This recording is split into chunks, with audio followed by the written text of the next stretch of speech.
Hello student, welcome back to my channel fun learning with Vanshree. तो आज हम देखने वाले हैं हिंदी व्याकरण। हिंदी व्याकरण में से आज हम पढ़ेंगे संज्ञा, यह टॉपिक। तो इस वीडियो में मैं आपको बताने वाली हूँ कि हमें संज्ञा किस तरह से पहचानना चाहिए। वाक्य में संज्ञा को हम किस तरह से पहचान सकते हैं, संज्ञा किसे कहा जाता है, संज्ञा के प्रकार कितने हैं, यह सब हम इस वीडियो में विश्लेषण करने वाले हैं।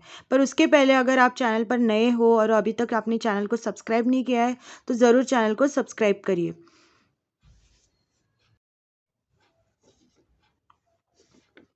संज्ञा किसी व्यक्ति, स्थान, पशु, पक्षी, गुण, भाव आदि के नाम को संज्ञा कहते हैं।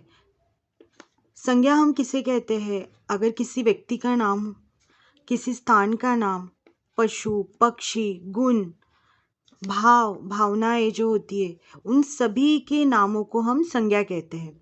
संज्ञा के एक कुल जो प्रकार है वो है 5 प्रकार है। फर्स्ट है जातिवाचक संज्ञा, दूसरा है व्यक्तिवाचक संज्ञा, समूहवाचक संज्ञा, भाववाचक संज्ञा, द्रव्यवाचक संज्ञा। इस वीडियो में हम जातिवाचक संज्ञा और व्यक्तिवाचक संज्ञा के बारे में पढ़ने वाले हैं। तो जातिवाचक संज्ञा हम किसे कहते हैं?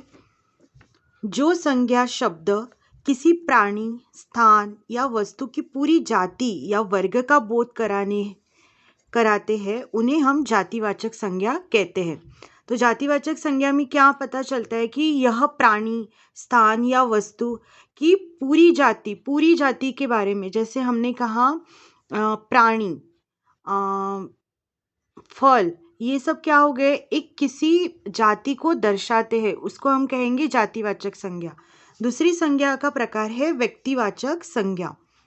किसी विशेष प्राणी, स्थान, फल, फूल, वस्तु इत्यादि के नाम को, पहले हमने देखा था कि वो वर्ग को दर्शाता है, यहाँ पे हम देख रहे हैं व्यक्तिवाचक संज्ञा में हम पढ़ रहे हैं कि वह नाम को दर्शाता है, उसे हम कहते हैं व्यक्तिवाचक संज्ञा। जैसे यहाँ पे हो गया, अगर हम फूल देख रहे हैं, फूल है, जैसे हमने कहा कि जासवंत का फूल हो गया। फल के इसमें हमने देखा आम का फल हो गया। सो इस तरह से व्यक्तिवाचक संज्ञा मतलब किसी विशेष, जिसे हम अंग्रेजी में कहते हैं प्रॉपर नाउन, और जातिवाचक संज्ञा को हम कहते हैं कॉमन नाउन। तो चलो इससे रिलेटेड हम कुछ वर्कशीट मैं आपके साथ शेयर करती हूँ, तो उससे आपको और अच्छे तरीके से समझने में हेल्प होंगी। हमारा पहला प्रश्न है, निम्नलिखित वाक्यों में संज्ञा शब्द रेखांकित करो। इस वाक्य में से हमें संज्ञा शब्द को क्या करना है? रेखांकित करना है। पहला वाक्य है, मुंबई बड़ा शहर है।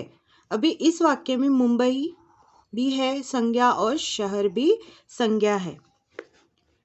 पेड़ पर चिड़िया बैठी है, पेड़ भी संज्ञा है और चिड़िया भी संज्ञा है।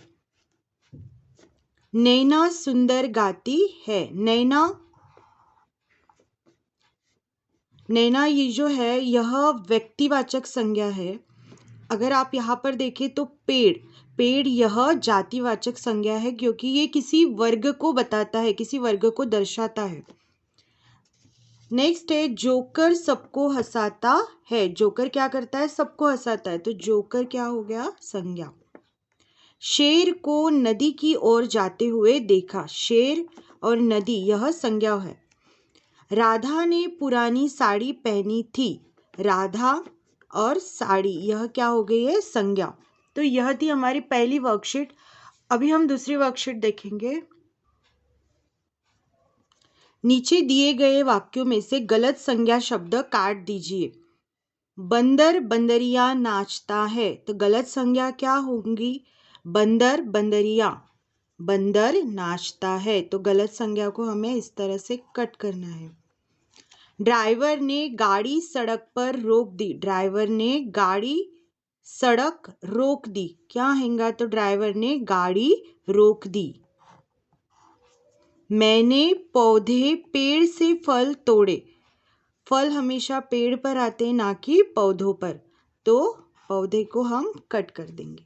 दिन में चांद सूरज प्रकाश देता है, दिन में कौन प्रकाश देता है? सूरज, तो चांद को हम, चांद यह गलत संज्ञा है यहाँ पर। कुत्ता लोमड़ी वफादार जानवर है। तो कुत्ता यह वफादार जानवर है और लोमड़ी वफादार नहीं होती है। नेक्स्ट क्वेश्चन है इसमें, बगीचे आकाश में फूल खिलते हैं। तो आकाश यह गलत है, इसलिए हमने इसे गलत संज्ञा है, इसलिए हमने इसे काट दिया है। बगीचे में फूल खिलते हैं। जैसे यह मेरे पास कुछ एक्सरसाइज है जो मैं आपके साथ शेयर कर रही हूँ। देखिए, निम्नलिखित संज्ञा शब्दों के सामने उनके भेद लिखो। हमने अभी दो भेदों का अभ्यास किया है, जैसे जातिवाचक और व्यक्तिवाचक संज्ञा। तो हमें इनमें से पहचानना है कि कौन सी जातिवाचक है और कौन सी व्यक्तिवाचक है। जैसे नागपुर, नागपुर यह क्या है? तो नागपुर यह व्यक्तिवाचक संज्ञा है, क्योंकि यह एक विशेष नाम के बारे में दर्शाता है। पुस्तक, पुस्तक यह जातिवाचक संज्ञा है। सूरज व्यक्तिवाचक संज्ञा है। हिमालय व्यक्तिवाचक संज्ञा है। बाइबल, बाइबल भी व्यक्तिवाचक संज्ञा है। फूल, फूल भी जातिवाचक संज्ञा है, क्योंकि फूल यह एक विशेष जाति के वर्ग को दर्शाता है। संतरा, संतरा व्यक्तिवाचक संज्ञा है। तो हम बाकी की संज्ञाओं के भेद हम लिख। सो स्टूडेंट्स, हमने यहाँ पर सब लिख लिए संज्ञा और उसके भेद। तो हम एक बार फिर से रिपीट करेंगे। नागपुर व्यक्तिवाचक संज्ञा, पुस्तक जातिवाचक, सूरज व्यक्तिवाचक, हिमालय व्यक्तिवाचक संज्ञा, फूल जातिवाचक, बाइबल व्यक्तिवाचक, संतरा व्यक्तिवाचक, क्योंकि संतरा यह एक विशेष फल के बारे में यहाँ पर आपको बताया गया है, इसलिए वह व्यक्तिवाचक संज्ञा में आएगा। नेक्स्ट है गाय व्यक्तिवाचक, पर्वत जातिवाचक, गीतांजलि व्यक्तिवाचक, कहानी जातिवाचक, नदी जातिवाचक संज्ञा, कमरा जातिवाचक, शीला व्यक्तिवाचक, बबलू व्यक्तिवाचक, घर जातिवाचक संज्ञा। उसके बाद नेक्स्ट वर्कशीट है, निम्नलिखित संज्ञाओं से वाक्य बनाओ। जैसे यहाँ पर कुछ संज्ञाएं दी गई है। पहला है भारत, मैं भारत देश का निवासी हूँ। इस संज्ञा का उपयोग करके एक वाक्य बनाना है आपको। जैसे भारत, मैं भारत देश का निवासी हूँ। घर, मेरा घर नदी के पास है। तो यहाँ पे घर यह संज्ञा आई हुई है। परीक्षा, कल मेरी परीक्षा है। गंगा पवित्र नदी है। पुस्तक, यह मेरी पुस्तक है। नेक्स्ट क्वेश्चन है, निम्नलिखित शब्दों में से संज्ञाएं छांटकर लिखो। तो यहाँ पर अभी हमें क्या करना है कि कुछ संज्ञाएं आपको दिए हुए हैं, उसे हमें छांटकर लिखना है। जैसे वह जो संज्ञाएं है उसे यहाँ पर हमें लिखना है, और जो संज्ञाएं नहीं है उसे हमें छोड़ देना है। पहले हम उसे क्या करेंगे, अंडरलाइन करेंगे। जैसे लड़का, यह एक संज्ञा है। देश, रानी, पुणे, पेड़, कुरान, मेला, बाग, फूल, कावेरी, नासिक, नदी, यह सब क्या है? यह सब संज्ञाएं हैं। इन संज्ञाओं को हमें इस बॉक्स में लिखना है। तो यह एक वर्कशीट थी जो हमें संज्ञाएं हमें यहाँ से क्या करना था, छाट कर लिखना था। तो चलो लिखते हैं। सो इस तरह से हमने लिख लिया है।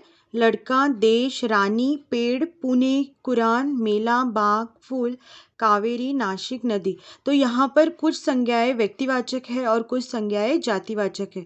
जैसे एग्जाम्पल हमने देखा है कि रानी, यह क्या है?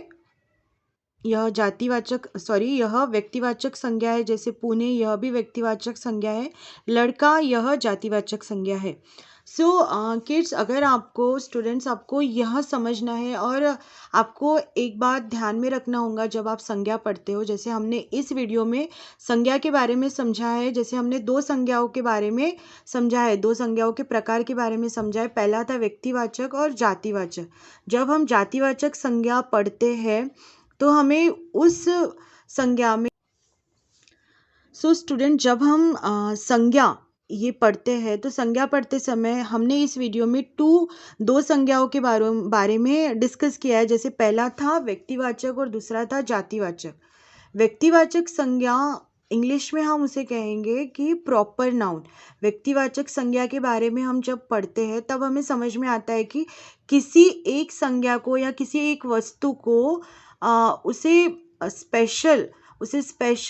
खास विशेष ऐसा महत्व वहाँ पर दिया है। जैसे यह आम का पेड़ है, यह आम का पेड़ है, तो उस पेड़ को स्पेशली कहा गया है कि यह किसका पेड़ है, आम। तो वहाँ पे आम, यह क्या हो गया, व्यक्तिवाचक संज्ञा में आएगा। अगर सिर्फ पेड़ के बारे में हम समझते पेड़, यह एक विशेष वर्ग को, हर एक तरह के पेड़ हो सकते हैं, तो यह एक विशेष वर्ग को दर्शाता है, इसीलिए हम उसे कहेंगे जातिवाचक संज्ञा। तो जातिवाचक संज्ञा मतलब कॉमन नाउन और व्यक्तिवाचक संज्ञा मतलब प्रॉपर नाउन। यह आपको ध्यान में रखकर ही संज्ञा की पढ़ाई करनी है। अगर यह वीडियो आपको समझ में आया है और आपको जो वर्कशीट मैंने आपके साथ शेयर की थी वो आपको समझी है, तो इस वीडियो को लाइक करना ना भूलें।